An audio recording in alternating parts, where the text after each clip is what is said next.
السلام علیکم پیارے بچوں، آج ہم اردو کی درسی کتاب کوئل کے سبق نمبر 2 شیر کا بچہ حصہ اول پڑھیں گے۔ مشکل الفاظ: اجازت، رخصت، مخلوق، لہیم شہیم، غلام، لمبا تڑنگا، نکیل، اطمینان، دہرایا، پھرکی۔ محاورے: حشر ہونا، سانس پھولنا۔ پیارے بچوں، آپ نے شیر کے بچے کی کہانی تو سنی ہوگی۔ شیر کے بچے کو دنیا دیکھنے کا شوق تھا، لیکن اس کے بابا نے اسے جانے سے منع کر دیا۔ اس نے اپنے بابا کی بات نہ مانی اور دنیا دیکھنے کے سفر میں نکل گیا۔ تو بچوں، آئے ہم پڑھتے ہیں کہ جب شیر کا بچہ دنیا دیکھنے کے سفر میں نکلا تو اسے کن کن مشکلات کا سامنا کرنا پڑا۔ ایک شیر کے بچے کو دنیا دیکھنے کا شوق ہوا۔ اس نے اپنے باپ سے اجازت چاہی تو شیر نے اسے یہ کہہ کر رخصت کیا: میرے پیارے بیٹے، انسان ایک بہت خطرناک اور چالاک مخلوق ہے، اس سے بچ کر رہنا۔ شیر کے بچے نے سوچا، ابا کے خیالات بہت پرانے ہیں، خیر میں خود دیکھ لوں گا کہ انسان کیا چیز ہے اور کتنا خطرناک ہے۔ یہ سوچ کر وہ اپنے سفر پر نکل پڑا۔ وہ کچھ ہی دور گیا تھا کہ اسے ایک لہیم شہیم ہاتھی ملا۔ لہیم شہیم کا مطلب تندرست، طاقتور۔ کہیں یہ انسان تو نہیں؟ شیر کے بچے نے سوچا۔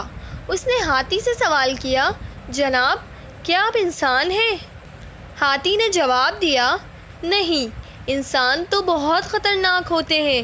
ہم ہاتھی اتنے طاقتور جانور ہیں، مگر وہ ہم کو اپنا غلام بنا لیتے ہیں اور ہم پر سواری کرتے ہیں۔ شیر کا بچہ آگے بڑھ گیا۔ چلتے چلتے اسے ایک اونٹ نظر آیا۔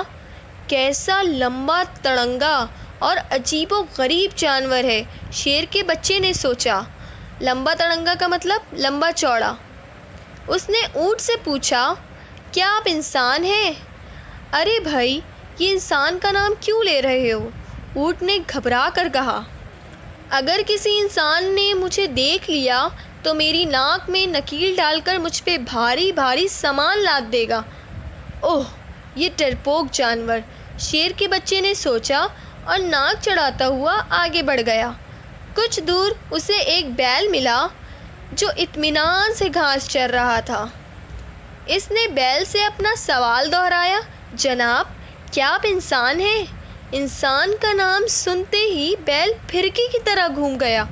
کہاں ہے انسان؟ کہاں کہاں؟ اس نے گھبراہٹ سے پوچھا۔ وہ تو مجھے بھی نہیں معلوم، شیر کے بچے نے جواب دیا۔ تو پھر تم نے انسان کا نام کیوں لیا؟ بیل غصے سے بولا۔ تمہیں معلوم ہے اگر میں انسان کے ہاتھ لگ گیا تو میرا کیا حشر ہوگا؟ وہ مجھ سے سارا دن دھوپ میں ہل چلوائے گا اور جب میں مر جاؤں گا تو میری کھال سے اپنی جوتیاں بنوائے گا۔ غصے اور پریشانی سے بیل کا سانس پھول رہا تھا۔ بے وقوف جانور معلوم ہوتا ہے، شیر کے بچے نے سوچا اور آگے بڑھ گیا۔ تو بچوں، ہم اس کہانی کا دوسرا حصہ دوسری ویڈیو میں پڑھیں گے۔